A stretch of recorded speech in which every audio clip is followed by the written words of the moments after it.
نحمد نصلی علی رسول الکریم اما بعد فاعوذ باللہ من الشیطان الرجیم بسم اللہ الرحمن الرحیم رب اشرح لی صدری ویسر لی امری واحلل عقدۃ من لسانی یفقہوا قولی رب زدنی علما رب زدنی علما رب زدنی علما اللہم انی اسألک علما نافعا ورزقا طیبا وعملا متقبلا آمین یا رب العالمین۔ انشاءاللہ ہم آیت کو پڑھتے ہیں، آیت نمبر 11 سے لیسن ہمارا۔ اعوذ باللہ من الشیطان الرجیم بسم اللہ الرحمن الرحیم۔ وَلَقَدْ خَلَقْنَاكُمْ ثُمَّ صَوَّرْنَاكُمْ ثُمَّ قُلْنَا لِلْمَلَائِكَةِ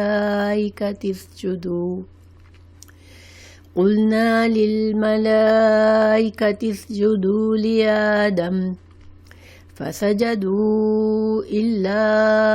إِبْلِيسَ لَمْ يَكُنْ مِنَ السَّاجِدِينَ قال ما منعك ألا تسجد إذ أمرتك قال أنا خير منه خلقتني من نار وخلقته من طين۔ ترجمہ ہے ان آیت کا۔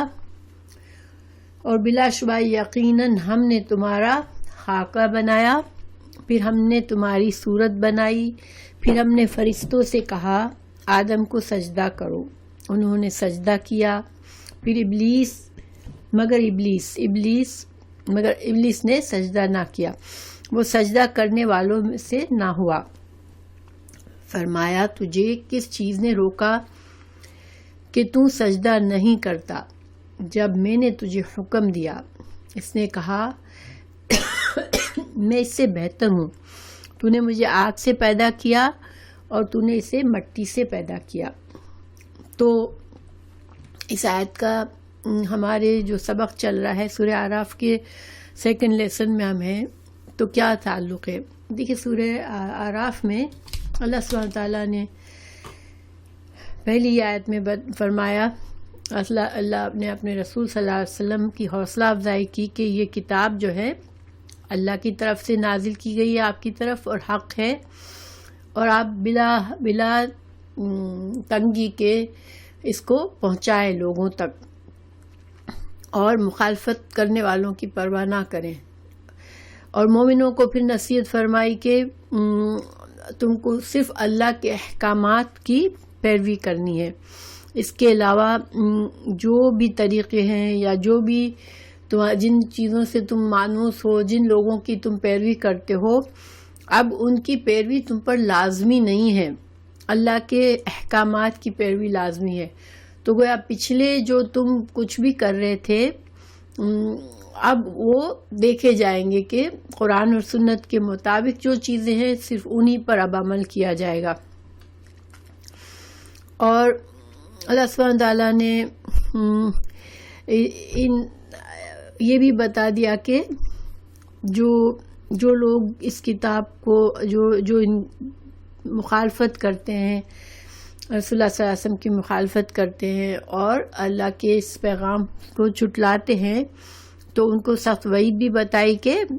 دنیا اور آخرت میں ان کو عذاب دیا جائے گا۔ دنیا میں پھر اللہ سبحانہ تعالیٰ نے بتایا کہ جو لوگ انبیاء کو جھٹلاتے ہیں پھر ان کا انجام دنیا میں بھی وہ قومیں تباہ ہو جاتی ہیں، اور آخرت میں بھی ان کو سوائے افسوس کے کچھ نہیں ہوگا، کیونکہ آخرت میں بھی ان کو ذلت کا عذاب دیا جائے گا اور خود اپنے گناہوں کے کا اعتراف بھی کریں گے، لیکن اس وقت کے اعتراف کو ان کو فائدہ نہیں دے گا۔ تو یہ ساری باتیں بتانے کے بعد اللہ سبحانہ تعالیٰ نے اب ہمیں اس دشمن کے بارے میں بتا رہے ہیں جو ہمیں اللہ کے صحیح راستے سے ہٹاتا ہے، جو سب سے نمبر 1 وجہ ہے جو انسان اللہ کی نافرمانی کرتا ہے اور حق کو نہیں مانتا، تو اس کی جڑ کہاں ہے وہ ہمیں اب بتا رہے ہیں کہ تو یہاں پر آدم کی تخلیق اور ابلیس کی دشمنی کا واقعہ ہمیں بتایا جا رہا ہے۔ تو ہم ترجمہ کرتے ہیں، وَلَقَدْ اور تحقیق و اور لام تاکید ہے، اور قد بھی تحقیق کے لیے آتا ہے، یعنی بات کو زور دیکھ کے بیان کیا گیا ہے کہ خلقناکم، اللہ نے پیدا کیا تم کو، خلقنا پیدا کیا ہم نے تم کو، ثم پھر صورناکم پھر تمہاری صورت بنائی، ثم پھر قلنا ہم نے کہا للملائکتی ہم نے فرشتوں سے کہا اسجدو سجدہ کرو لی آدم کے لیے، فسجدو تو سب نے سجدہ کیا، الا مگر ابلیس کے سوا سب نے سجدہ کیا، یعنی فرشتوں نے سجدہ کیا، لم نہ تھا، یکن وہ من الساجدین ساجدہ کرنے والوں میں سے نہ تھا، الساجدین جمع ہے، الساجد اس کا واحد ہے، تو ابلیس شیطان کا نام ہے۔ اب دیکھیں کہ یہاں پر اللہ تعالیٰ نے جمع کا صیغہ استعمال کیا ہے کہ ہم نے تم کو پیدا کیا، پھر تمہاری صورت بنائی، اور پھر فرشتوں سے کہا کہ سجدہ کرو آدم کو، تو یہاں اصل میں تم جمع کی صیغہ ہے، لیکن مقصد یہ کہ انسانوں کے جو باپ ہیں، انسانیت کے باپ حضرت آدم علیہ السلام کو اللہ نے پیدا کیا، اور پھر ان کی صورت بنائی، تو ظاہر اللہ ہی انسانوں کو پیدا کرتا ہے، لیکن یہاں پر بات حضرت آدم علیہ السلام کی ہو رہی ہے، اور پھر جب آدم علیہ السلام کو پیدا کر لیا تو فرشتوں کو حکم دیا کہ سجدہ کرو، تو یہ واقعہ سورہ بقرہ میں بھی آ چکا ہے حضرت آدم علیہ السلام کا یہ پیدائش کا۔ تو یہاں پر ایڈیشنل بات کیا ہے کہ ابلیس نے سجدہ نہ کیا، تو اللہ تعالیٰ نے اس سے پوچھا کہ تجھے کس چیز نے مجبور کیا کہ تو نے سجدہ نہ کیا۔ یہاں پر لم یکم منس یہ فسجدو الا ابلیس، لم یکم من الساجدین وہ سجدوں میں سے کرنے والوں میں سے نہ تھا، تو اللہ نے اس کو پوچھا کہ تم کو کس چیز نے روکا، اللہ یہ ان لا تھا، تو یہ بھی یہاں پر تاکید کی بات لی آیا ہے، ورنہ ان صرف ان سے بھی کام چل جاتا۔ تو اللہ تعالیٰ نے چونکہ یہاں پر خاص طور سے ابلیس سے پوچھا کہ تجھے میں نے حکم دیا تھا تو تو نے کیوں سجدہ نہ کیا، اس سے یہ ثابت ہوتا ہے کہ ابلیس کو بھی حکم دیا گیا تھا، صرف فرشتوں کو نہیں تھا۔ تو ابلیس جو تھا وہ فرشتوں میں رہتا تھا، اس لیے کہ وہ بہت عبادت گزار تھا، تو جب اللہ تعالیٰ نے فرشتوں کو حکم دیا تو ساتھ میں ابلیس کو بھی حکم دیا تھا، اور ابلیس نے اللہ کے حکم کو نہیں مانا اور سجدہ نہیں کیا۔ تو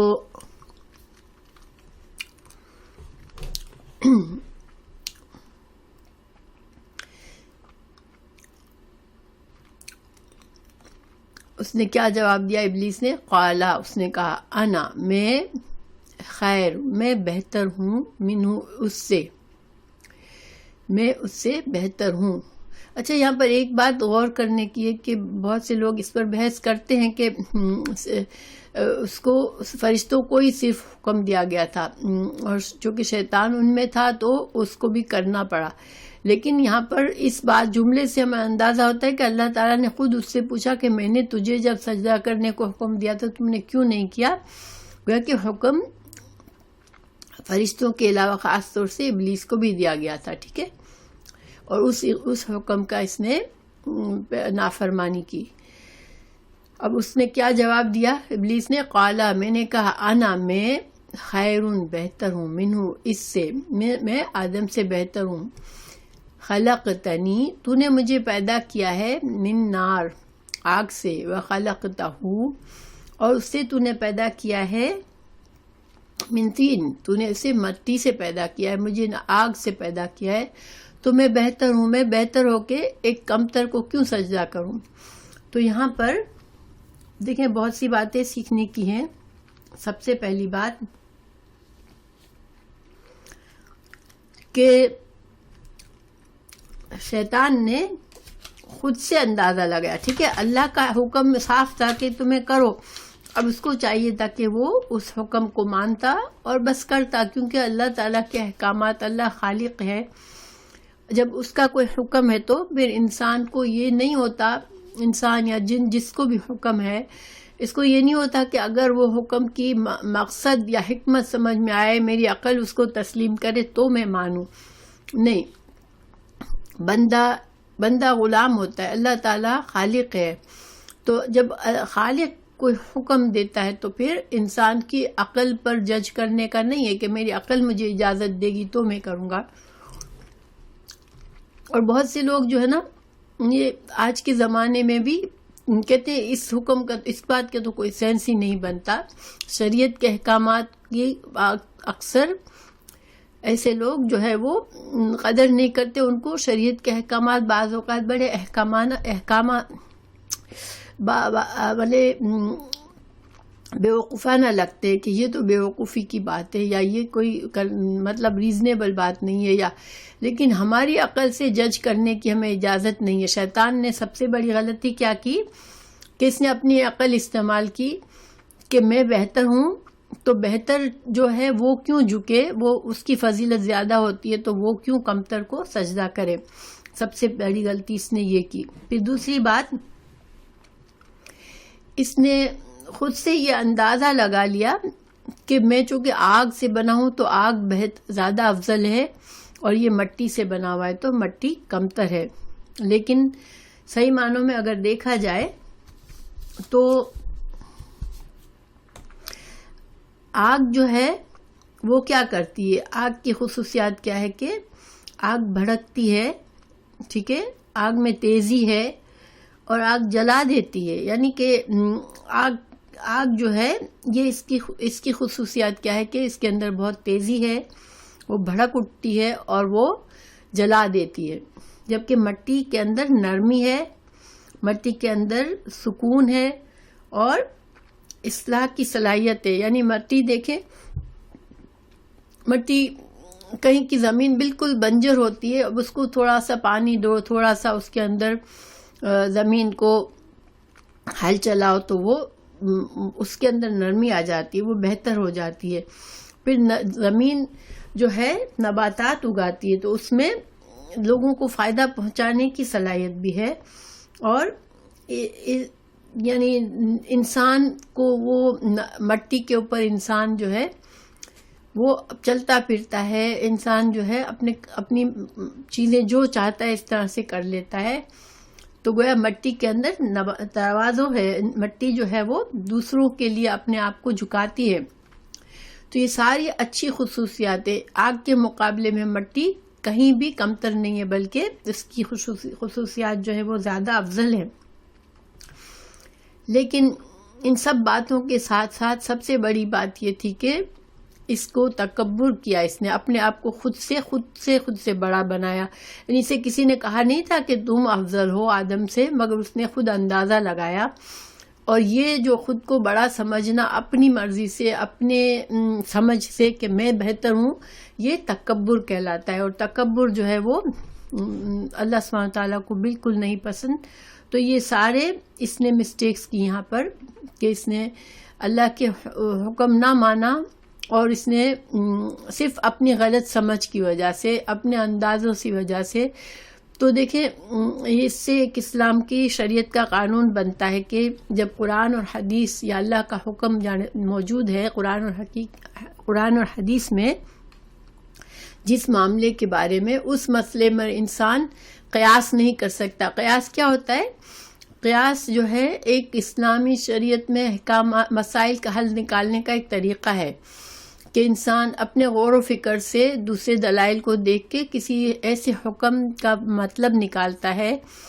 مسئلہ حل کرتا ہے جس کا ڈائریکٹ حکم قرآن اور حدیث میں اس کو نظر نہیں آتا. جیسے مثال کے طور پر شراب حرام ہے, قرآن میں بتا دیا گیا, اور یہ بھی بتایا کہ کیوں حرام ہے کہ یہ عقل کو ڈھانپ لیتی ہے, انسان کی عقل پر اثر انداز ہوتی ہے.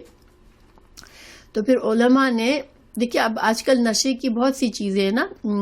نشے کی, شراب کے علاوہ بہت ساری ایسی چیزیں ہیں جو کہ وہ نشہ کرتی ہیں، تو پھر علماء نے کیا کہا، قیاس کیا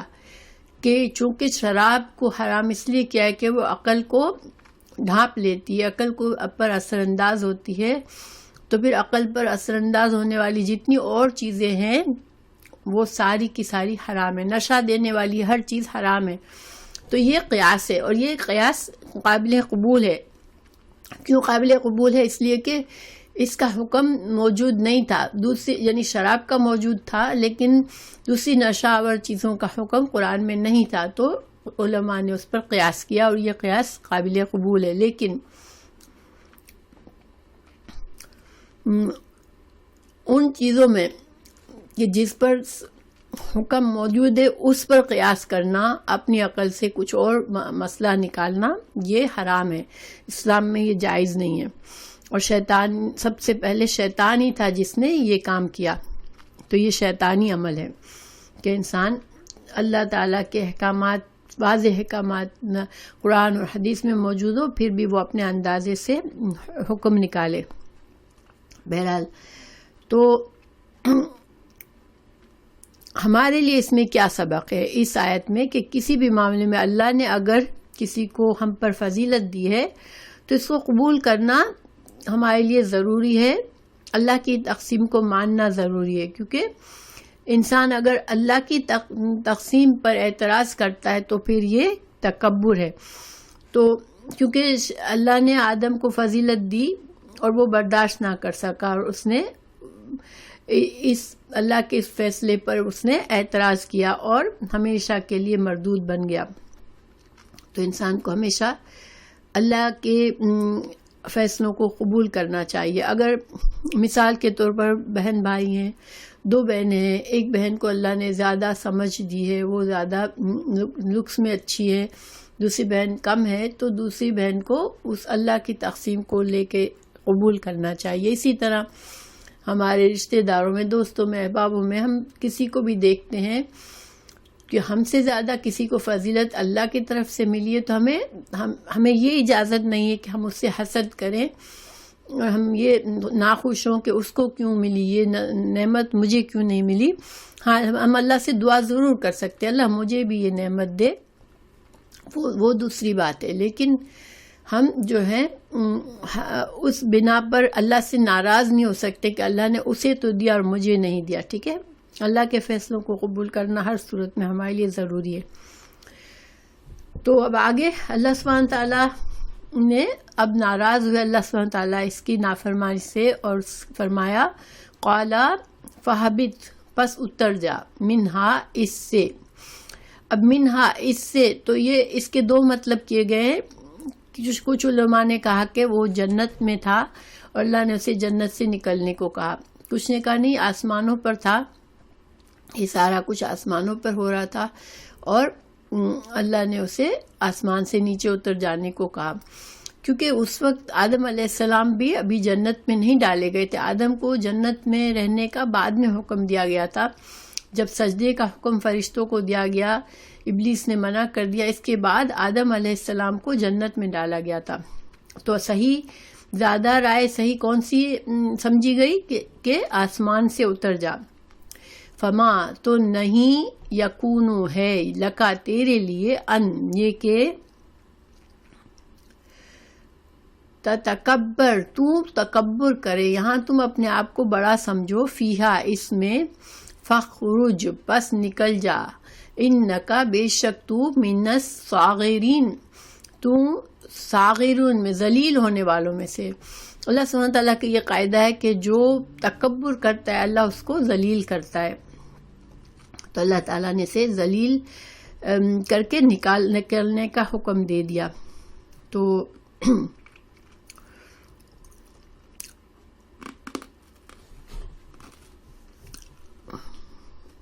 اب شیطان نکالا گیا، جب شیطان کو نکالا گیا اور اللہ تعالیٰ اس سے ناراض ہوئے، تو اس نے اللہ سے کیا کہا،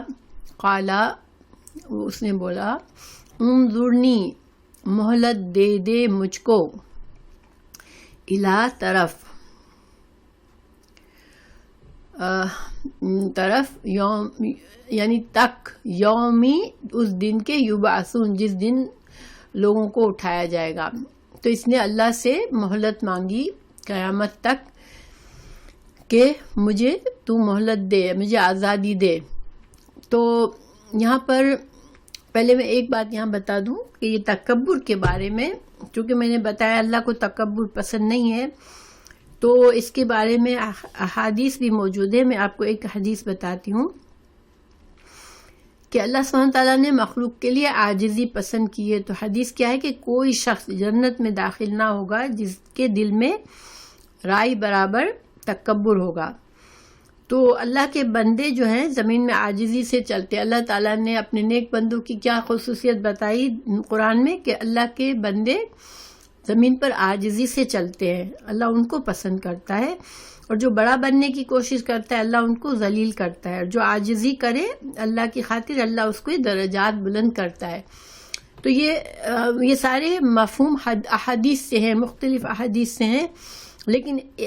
کوئی حدیث ایک نہیں, اس لیے میں ریفرنس نہیں دے رہی ہوں, لیکن یہ ساری صحیح احادیث سے یہ سارے مفہوم نکلتے ہیں کہ اللہ تعالیٰ تکبر کو پسند نہیں کرتا اور مخلوق کے لیے عاجزی پسند کرتا ہے. ٹھیک ہے. اور پھر یہ کہ تکبر کرنے والے کے لیے جنت میں داخلہ ممنوع ہے, اور چاہے کم تکبر بھی بری بات ہے. تکبر شیطان کی صفت ہے, انسان کو اس سے بچنا چاہیے. اور اللہ نے ان بندوں کی تعریف کی ہے قرآن میں جو کہ عاجزی سے چلتے ہیں, اور جو بڑا بننے کی کوشش کرتا ہے اس کی سزا ہم بار بار دیکھیں گے قرآن میں کہ اس کو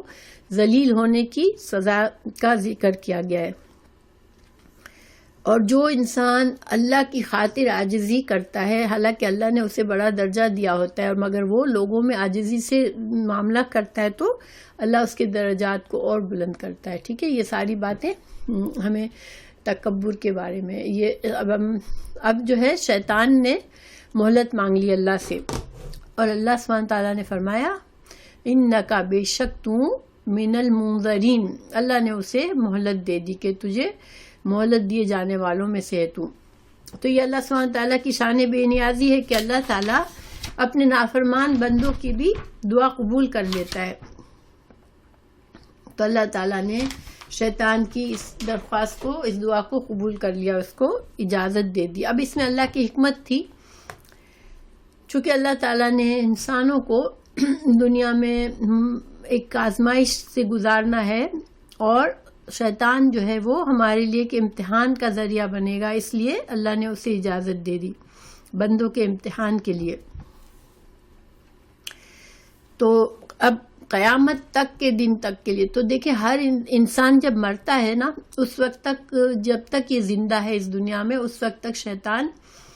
اس پر اثر انداز ہو سکتا ہے, اس کو وسوسے ڈالتا ہے, اس کو گمراہی اور نافرمانی پر اکساتا ہے.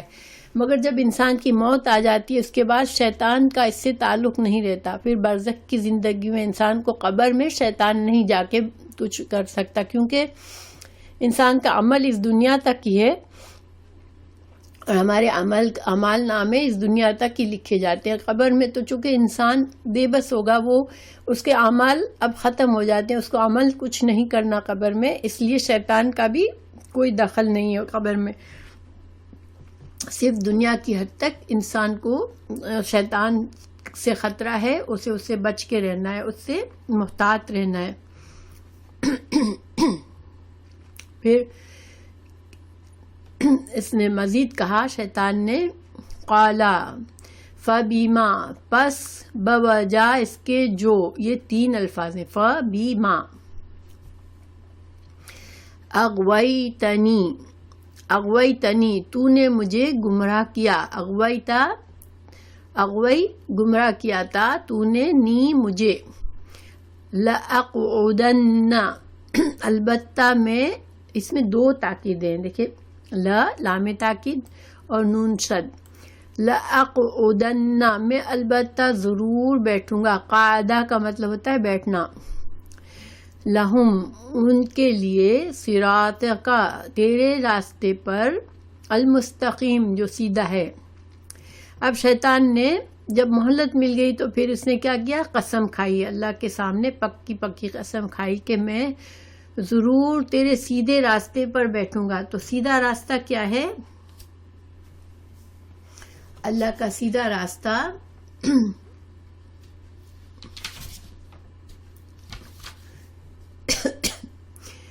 فطرت کا راستہ ہے، کیونکہ فطرت، انسان کی فطرت میں توحید ہے، ٹھیک ہے؟ اللہ نے انسان کی فطرت میں توحید پر چلنا رکھا ہے کہ وہ اللہ کے ساتھ شرک نہ کرے اور اللہ کا فرما بردار بنے۔ یہ فطرت کا راستہ ہے، اور جو کہ سیدھا ہے، جو اللہ تک لے جائے گا اور انسان کی کامیابی ہوگی آخرت میں اس پر چل کر۔ لیکن جب انسان کی فطرت خراب ہونے لگتی ہے، جب انسان شیطان کی باتوں میں آتا ہے تو اس کی فطرت خراب ہوتی ہے اصل میں۔ تو اس نے کہا کہ تیرے بندوں کو میں فطرت کے راستے سے، یعنی کہ توحید کے راستے سے ہٹاؤں گا اور انہیں گمراہ کروں گا۔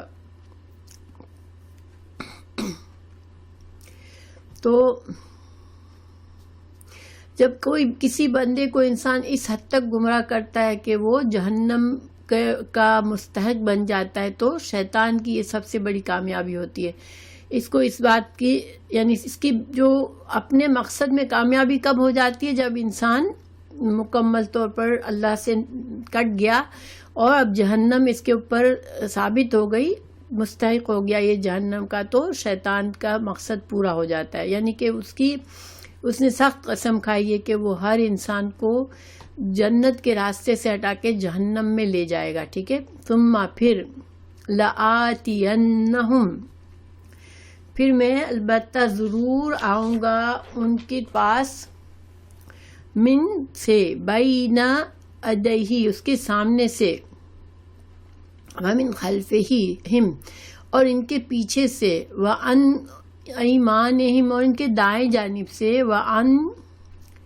شمائلہم، اور ان کے بائیں جانب سے، ولا تجدو، اور نہ تو پائے گا،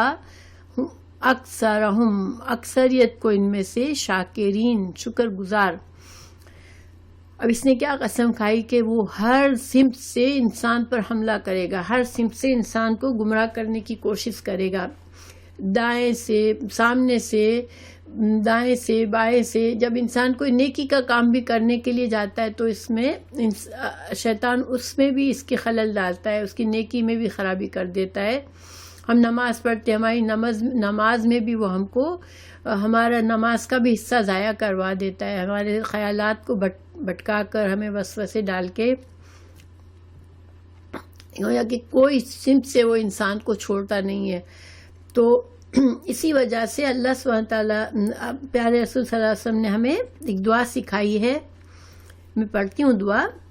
اور آپ لوگوں کو اس میں نوٹس میں دی بھی ہے، اور یہ دعا انسان صبح شام پڑھنے والی دعاؤں میں سے ہے۔ اللہم انی اسألک العفو والعافیۃ فی الدنیا والآخرہ،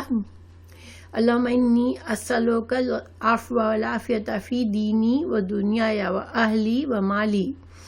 اللہم استر عوراتی وامن روعاتی، اللہم احفظنی من بین یدی ومن خلفی وعن یمینی وعن شمالی ومن فوقی واعوذ بعظمتک ان اغتال من تحتی۔ یہ دعا صبح شام پڑھنے کی ہے، میں اس کا ترجمہ بتاتی ہوں۔ یہ مسند احمد میں، ابو داؤد میں بھی ہے یہ دعا، ٹھیک ہے؟ اے اللہ، میں تجھ سے دنیا اور آخرت میں معافی اور عافیت کا سوال کرتی ہوں۔ اے اللہ، میں تجھ سے اپنے دین میں اور اپنی دنیا میں، اپنے اہل میں اور مال میں معافی اور عافیت کا سوال کرتی ہوں۔ اے اللہ، تو میرے پردے والی چیزوں پر پردہ ڈال دے اور میری گھبراہٹوں کو امن عطا فرما دے۔ اے اللہ، میری حفاظت فرما، میرے آگے سے، میرے پیچھے سے، میرے دائیں سے، میرے بائیں سے اور میرے اوپر سے، اور میں تیری عظمت کی پناہ چاہتی ہوں کہ میں اپنے نیچے سے اچانک پکڑ لی جاؤں۔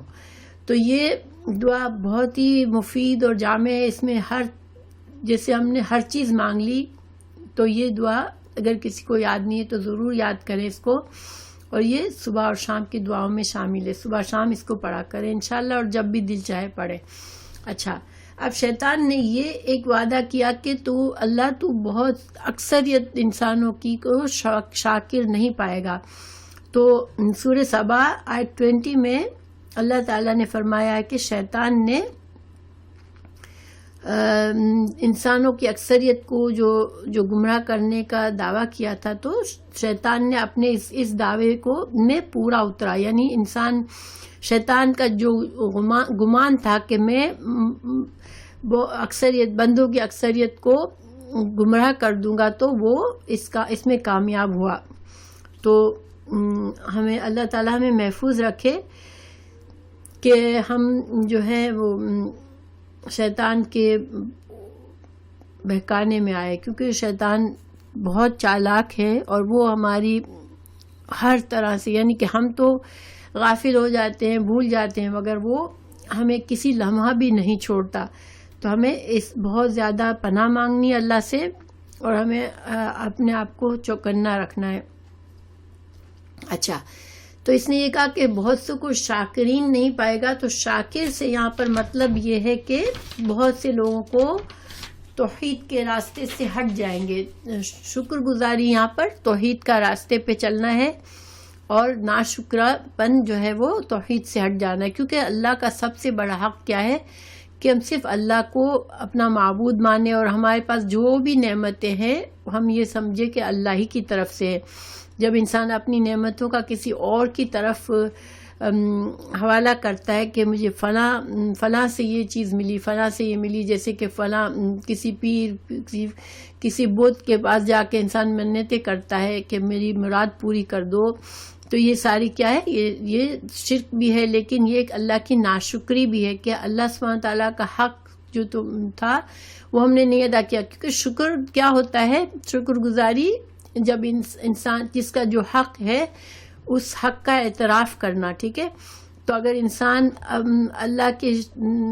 توحید کے راستے سے ہٹتا ہے تو وہ شرک کر رہا ہوتا ہے اور وہ ناشکرہ ہوتا ہے اللہ کا.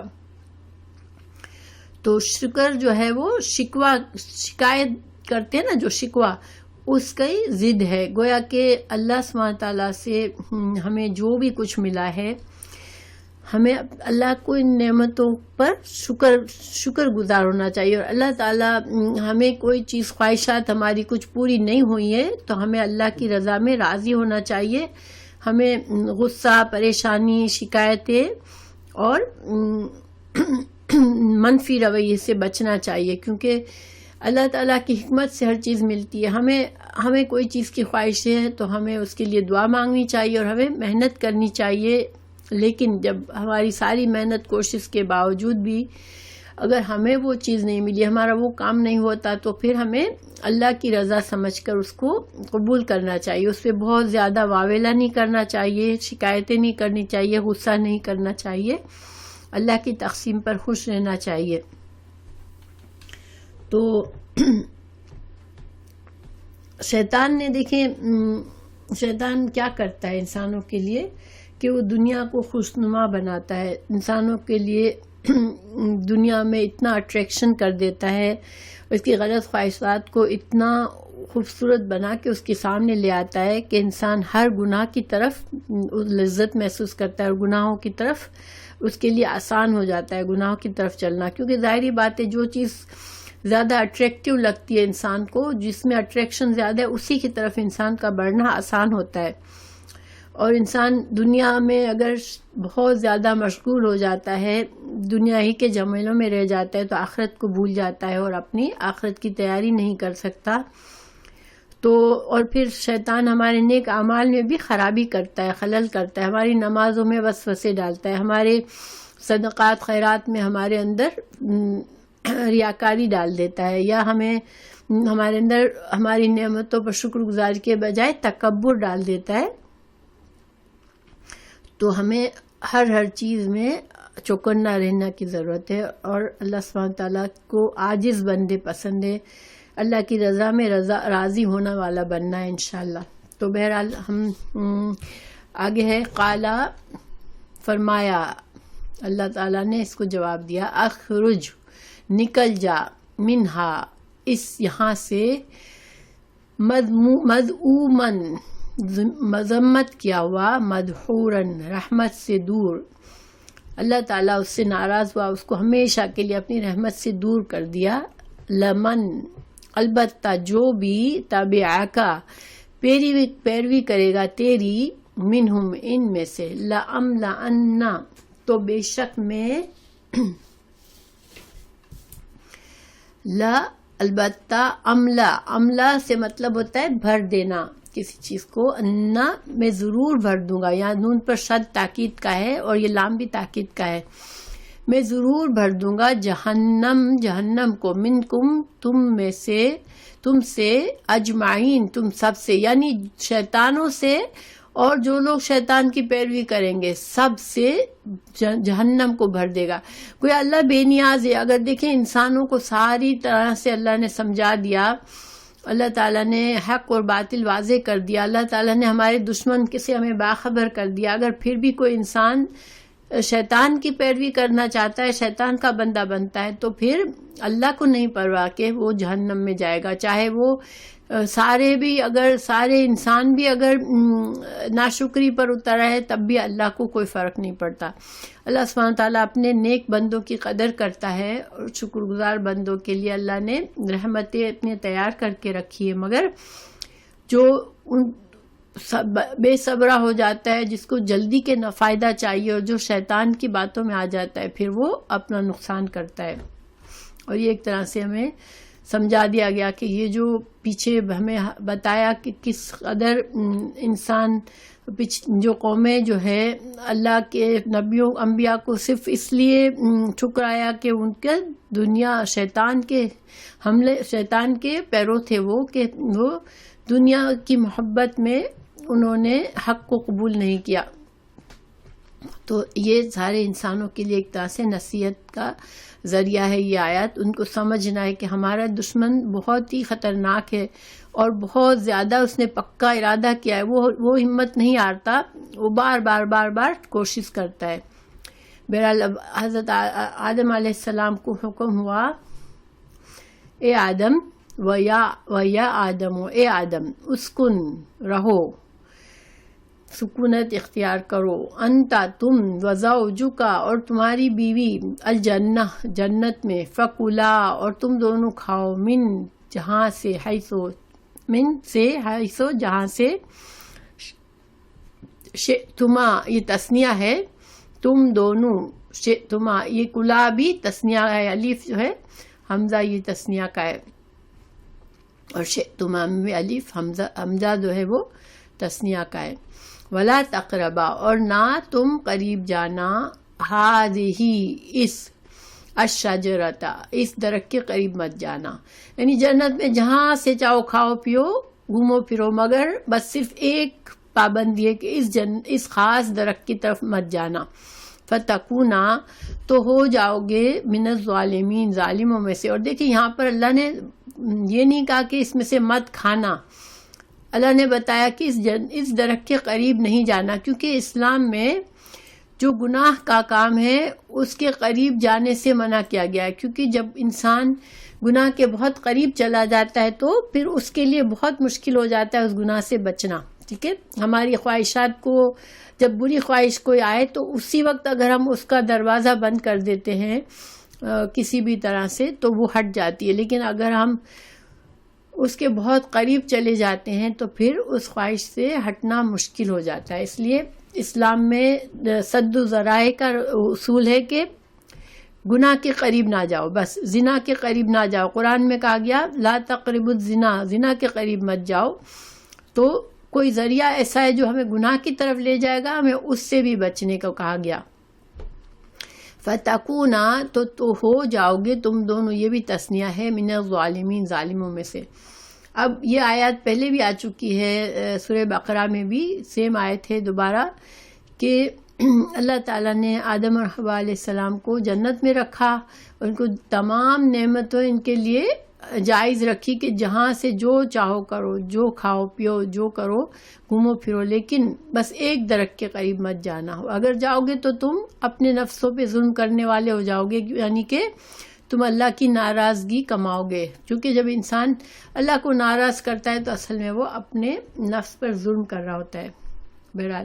اب شیطان نے کیا کیا، فوسوسہ، تو اس نے وسوسہ ڈالنا شروع کیا۔ وسوسہ کیا ہوتا ہے؟ خاموش آواز، دھیمی آواز، دل میں بات ڈالنا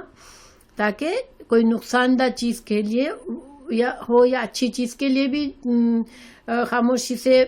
خفیہ طریقے سے کیا جا سکتا ہے، لیکن وسوسہ عام طور پر نقصان دہ چیز کے لیے استعمال ہوتا ہے، جو شیطان ہمارے دلوں میں وسوسہ ڈالتا ہے۔ حرام چیز کی طرف ہمارا دل جب مائل ہونے لگے، کوئی حرام کام ہمیں پتہ ہے یہ غلط کام ہے، اب ہمارا دل اس طرف جا رہا ہے تو ہمیں فوراً چوکنا ہو جانا چاہیے کہ شیطان ہے جو مجھے پیچھے سے وسوسے کر رہا ہے اور ہمیں اس سے بچنا چاہیے۔ تو بہرحال شیطان نے وسوسہ ڈالا ان کے لہما، ان کے لیے، الشیطان، و شیطان نے، لیبدیا، اور اس کی چال کیا تھی؟ تاکہ ظاہر ہو جائے، کھول دے، لہما، ان دونوں کے لیے، ماں جو وریا، جو چھپایا گیا تھا، ورا سے، ورا کا مطلب پیچھے ہوتا ہے، تو جو چیز ہماری پیٹ کے پیچھے ہوتی ہے وہ ہمیں نظر نہیں آتی، چھپی ہوئی ہوتی ہے، تو جو چیز جس کو چھپایا گیا تھا یا اس کو اس نے ظاہر کر دیا، انہما، ان سے، من سوآتہما، ان کی شرمگاہیں، وقالا، اور کہا، ما نہاکما، ان سے کہا کہ تمہیں منع صرف اس لیے کہا گیا ہے، اللہ نے صرف اسی وجہ سے منع کیا ہے، ربکما، ان کے ہذہ الشجرۃ، اس درخت سے کھانے سے تمہیں کیوں منع کیا ہے، ان لا، کہ نہ، ان تم، تکونا، تم ہو جاؤ، تم دونوں ہو جاؤ، ملکین، فرشتے، یا تکونا، تم دونوں ہو جاؤ، من الخالدین، ہمیشہ رہنے والوں میں سے، یعنی کہ اس درخت کے دو فائدے ہیں، اس کو کھانے سے یا تو تم فرشتے بن جاؤ گے یا پھر تم اس میں ہمیشہ، تمہاری زندگی ہمیشہ کی ہو جائے گی، تم کو کبھی موت نہیں آئے گی، ہمیشہ کی جنت تمہیں مل جائے گی۔ تو دو فائدوں میں سے کوئی ایک بھی مل سکتا ہے، جب او آتا ہے تو دونوں ہو سکتے ہیں یا دونوں میں سے کوئی ایک فائدہ مل سکتا ہے، مگر یہ نہیں کہ کوئی ایک بھی نہیں ملے گا۔ گویا اس نے ان دونوں کو قسمیں کھا کے اور ان کو پکے وعدے کر کے ان کو بہکایا کہ اس درخت سے کھا لو، اس کا کچھ اور نہیں ہے، صرف اس لیے منع کیا ہے کہ اس سے تم کھا کے فرشتوں کی صفات آ جائے گی تمہارے اندر، یا تم ہمیشہ رہنے والوں بن جاؤ گے۔ تو فرشتوں کی صفات یہاں پر علماء نے کہا کہ حضرت آدم علیہ السلام چونکہ فرشتے جو تھے وہ اللہ کے قریب رہنے والی مخلوق ہے، تو حضرت آدم علیہ السلام کے دل میں یہ خواہش آئی کہ میں اگر اس کو کھاؤں گا تو پھر میں اللہ سے زیادہ قریب ہو جاؤں گا اور ہمیشہ جنت میں رہنے والا ہو جاؤں گا۔ تو یہ اب سوال یہ کہ کیا فرشتے انسانوں سے افضل ہوتے؟ تو دیکھیں فرشتوں کی یہ خصوصیت آف کورس افضل ہے کہ ان کے اندر گناہ نہیں کرتے وہ، اور وہ اللہ کے قریب مخلوق ہے۔ اللہ تعالیٰ نے قرآن میں فرمایا وَمَنْ عِنْدَهُ لَا يَسْتَكْبِرُونَ عَنْ عِبَادَتِهِ وَلَا يَسْتَحْسِرُونَ، کہ یہ جو فرشتے اللہ کے قریب ہیں جو وہ عبادت سے تکبر نہیں کرتے اور نہ تھکتے ہیں۔ تو چونکہ یہ فرشتوں کی یہ فضیلت ہے کہ وہ اللہ کے قریب رہتے ہیں اور وہ مسلسل عبادت کرتے ہیں، نہ تکبر کرتے نہ تھکتے ہیں عبادت سے، یعنی عبادت کرنے سے ان کو کوئی یہ نہیں لگتا کہ ہم کیوں عبادت کریں، ہم تو بہتر ہیں، وہ اللہ کی عبادت میں خوشی محسوس کرتے ہیں۔ اور تو اس وجہ سے اب اس کا یہ مطلب نہیں ہے کہ فرشتے ہر لحاظ سے انسان سے افضل ہیں، بیکاز اس کی کوئی دلیل نہیں ہے کہ فرشتے افضل مخلوق ہے، انسان کو اشرف المخلوقات کہا گیا ہے۔ تو کیونکہ انسان جو ہے، جب ایک نیک انسان اپنی خواہشات اور کمزوریوں کے باوجود، اپنے شیطان دشمن کے باوجود جب اللہ کا عبادت گزار فرما بردار بندہ بن جاتا ہے تو اس کا درجہ فرشتوں سے بھی بلند ہو جاتا ہے، کیونکہ فرشتوں کے پاس تو گناہ کرنے کی گنجائش نہیں ہے، ان کے اندر صلاحیت ہی نہیں ہے، لیکن انسان کے اندر صلاحیت ہونے کے باوجود، خواہشات ہونے کے باوجود، اگر وہ اپنے نفس پر اتنا قابو پاتا ہے کہ وہ اللہ کا فرما بردار، مکمل فرما بردار بنتا ہے تو پھر وہ فرشتوں سے افضل ہو جاتا ہے۔ تو بہرحال اب اس نے کیا کیا مزید، وقاسمہما، اس نے قسمیں کھائی، شیطان نے قسمیں کھائی، انی، بے شک میں، لکما، لمن الناصحین، اس نے قسمیں کھائی کہ میں قسم کھاتا ہوں، یعنی بار بار، قاسمہ جو ہے مبالغے کا صیغہ ہے، ٹھیک ہے، مبالغے میں بہت زیادہ کا معنی ہوتا ہے، یعنی کہ بار بار قسم کھائی کہ بے شک میں تمہارے لیے خیر خواہوں میں سے ہوں، میں تمہیں اچھی بات بتا رہا ہوں، تمہارے فائدے کی بات بتا رہا ہوں۔ فدلاہما، تو بے غرور، پھر انہوں نے ان دونوں کو اس نے کھینچ لیا، یا دلہ کا مطلب جیسے ڈول کو اوپر سے نیچے ڈالتے ہیں نا، کنویں میں ڈول ڈالی جاتی ہے، تو اسی طرح انسان ایک اعلیٰ مقام سے نیچے گرد کی طرف جھک جاتا ہے تو اس کو دلہ کہا گیا، کہ آدم و حوا علیہ السلام ایک اعلیٰ جگہ پر تھے، جنت میں تھے، اللہ کے فرما برداری کے حالت میں تھے، اس اعلیٰ مقام سے وہ اللہ کی نافرمانی کے مقام پر آ گئے، انہوں نے اس کے دھوکے میں آ گئے وہ۔ فلما، پھر جب، ذاقا، انہوں نے چکھ لیا، الشجرتا،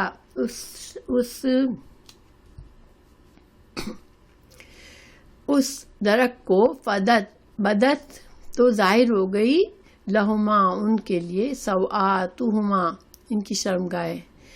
فطفقا، تو دونوں لگے، یخصفان، چپکاتے تھے، علیہما، اپنی شرمگاہوں پر،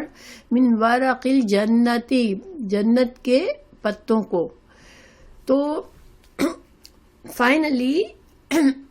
حضرت آدم علیہ السلام کو اور حضرت حوا علیہ السلام کو اس نے بھٹکا دیا، اس نے غلط کام پر تیار کر دیا، انہوں نے درخت کھایا، اور درخت کھاتے ہی جو ان کو ایک جنت کا لباس تھا ان کے اوپر، جس کی وجہ سے ان کی شرمگاہیں چھپی ہوئی تھی، وہ کھل گیا، اور ان کی شرمگاہیں ان کے لیے نمایاں ہو گئی۔ اور انسان کی فطرت میں اللہ نے رکھا ہے کہ اس کو ننگا پن برا لگتا ہے، اور سوات بھی اسی لیے کہا، شرمگاہ کو سوات اس لیے کہا کہ انسان کو اس کو کھولنا برا لگتا ہے، اگر انسان ننگا ہو جاتا ہے تو اس کو برا لگتا ہے، اس لیے جو چھپانے والے حصے ان کو سوات، یعنی کہ چھپانے بری چیزیں، یعنی جس کو کھولنا انسان کو یہ شرم کا باعث ہوتا ہے۔ تو اب آدم اور حوا پریشان ہوئے، انہوں نے جنت کے پتوں سے اپنے آپ کو ڈھانپنا شروع کیا، اور یہ ہمارے لیے دلیل ہے کہ انسان بائی نیچر جو ہے وہ انسان جو ہے وہ حیادار ہے، اس کو ننگا پن نہیں پسند ہے۔ اب شیطان، جو لوگ ننگا پن پسند کرتے ہیں تو پھر وہ جانوروں کی طرح ہو جاتے ہیں، کیونکہ ننگا رہنا جانور کی صفت ہے۔ انسان کے اندر اللہ نے حیا رکھی ہے، اس کے اندر فطرت رکھی ہے کہ وہ اپنے آپ کو ڈھانپ کے رکھتا ہے۔ اور دوسری بات دیکھیں، شیطان جو ہے، ہمیں یہ پتا چلا کہ شیطان انسان کو ننگا کرنا چاہتا ہے، انسان کی جو بری چیزیں ہیں ان کو ابھارنا چاہتا ہے، ان کو سر عام لانا چاہتا ہے۔ ہر انسان میں اچھائی برائی ہوتی ہے، لیکن شیطان ہمارے برائی کے پہلو کو اجاگر کر کے سامنے لے آتا ہے۔ دیکھیں فیشن جو ہے، فیشن بھی کیا ہے، یہ شیطان ایسے ایسے فیشن نکلواتا ہے جس سے انسان کا لباس اس کے ان چیزوں کو اور زیادہ نمایاں کرتا ہے جن کو چھپانے کے لیے کہا گیا ہے۔ ایسا پتلا لباس جس سے پورا جسم دکھ رہا ہو، یا ایسا لباس جس سے انسان کے اندر تکبر آئے، یہ ساری چیزیں شیطان کی طرف سے ہوتی ہے. تو فیشن انسان کو ٹھیک ہے ہر زمانے کے لحاظ سے کپڑے پہنتا ہے، لیکن اپنے کپڑوں میں ہمیشہ یہ دھیان رکھے کہ لباس کا مقصد انسان کے ان ستر پوشی ہے، انسان کے جسم کو چھپانا ہے. اگر یہ مقصد پورا نہیں ہوتا، لباس آف کورس لباس زینت بھی ہے، انسان کے لیے خوبصورتی کا ذریعہ بھی ہے،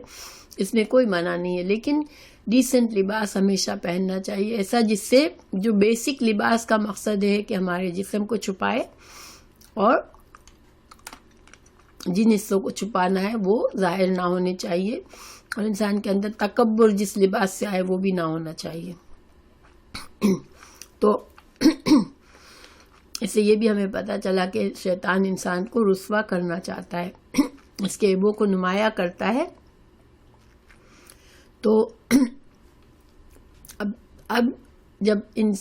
آدم اور حوا کو جنت میں اللہ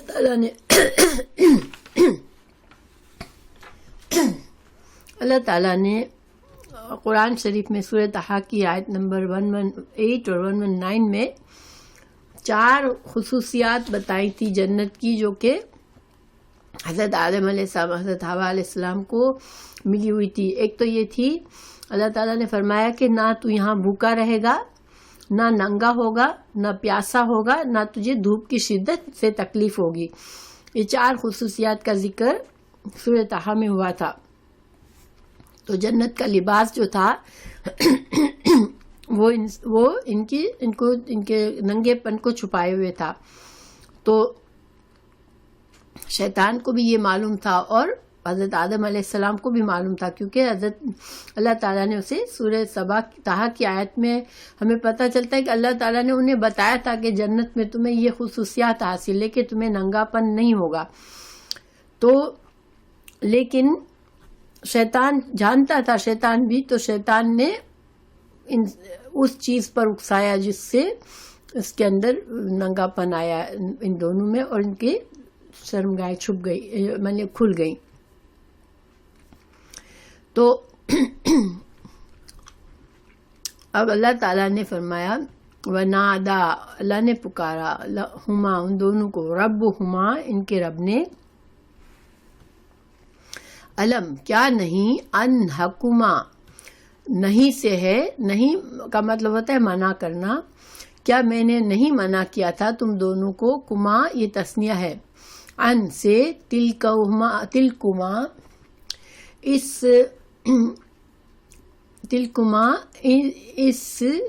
الشجرتی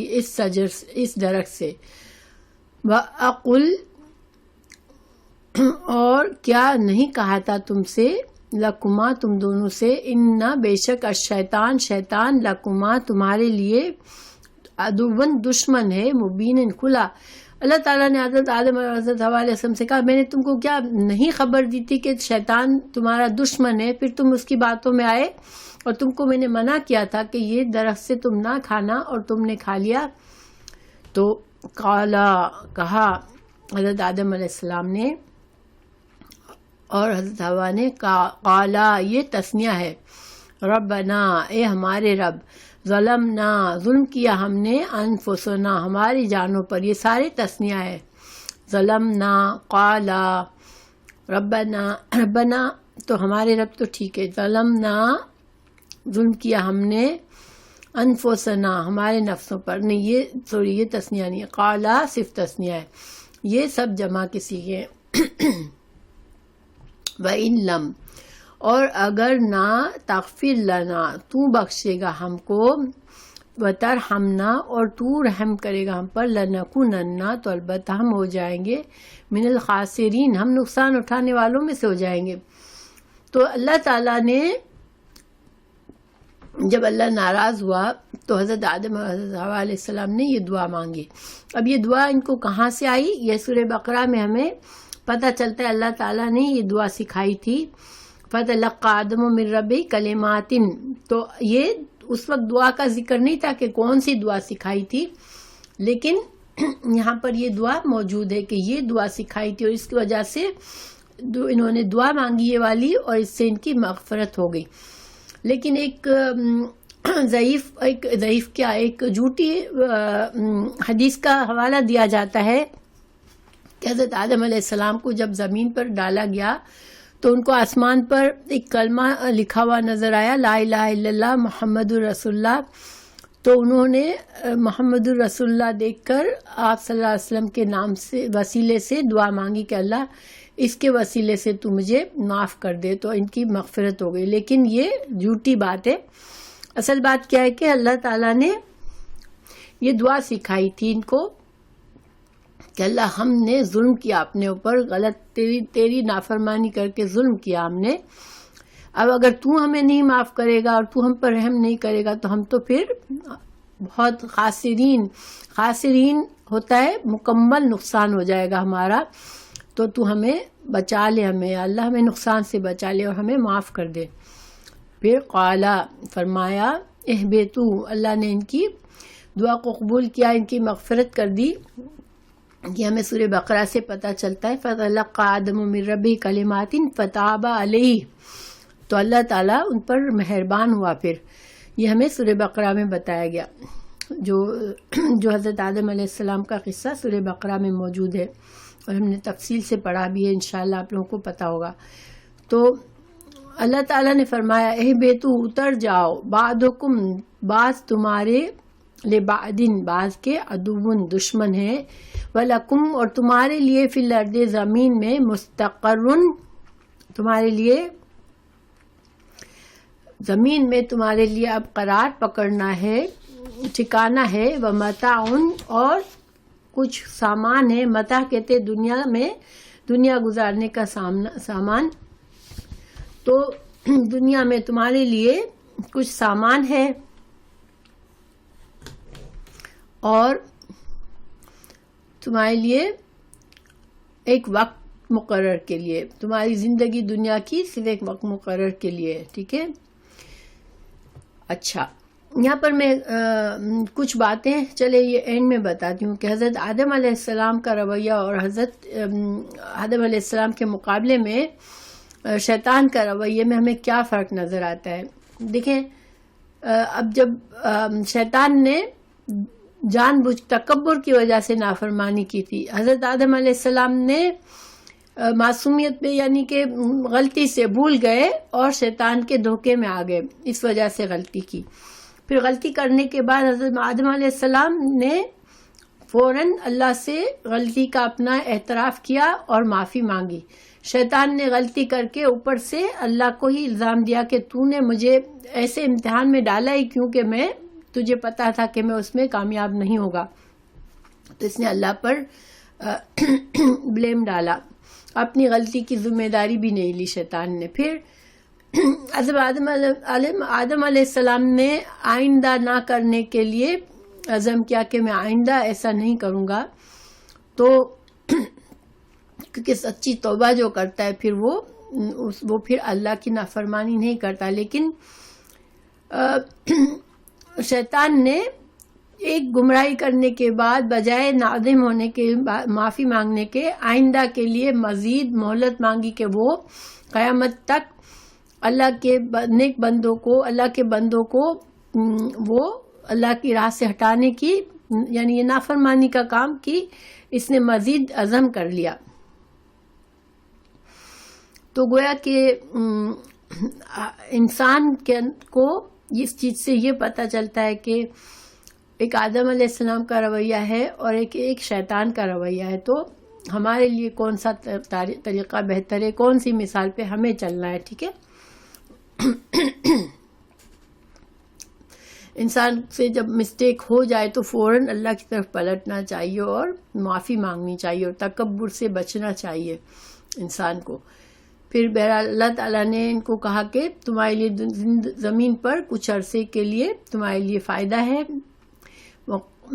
اور تمہیں کچھ عرصے تک رہنا ہے وہاں پر. قالا، کہا،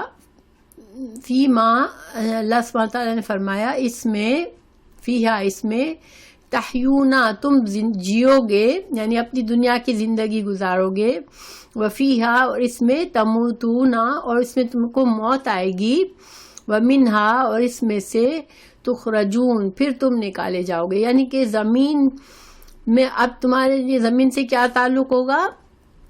کہ کچھ عرصہ تمہاری وہاں کی زندگی ہوگی، پھر تم کو موت آئے گی، پھر تم کو دوبارہ اسی زمین سے نکالا جائے گا، تو پھر تم واپس یا تو تم آ کر پلٹ کر جنت کی طرف آؤ گے، جو انسان اللہ کی فرما برداری کریں گے وہ اصل جو گھر ہے، جو آدم علیہ السلام کا پہلا گھر تھا جنت، اس کی طرف پھر چلے جائیں گے، یا پھر جنہوں نے نافرمانی کی وہ جہنم کی طرف جائیں گے۔ یا بنی آدم، پھر اللہ تعالیٰ نے تمام انسانوں کو اللہ تعالیٰ مخاطب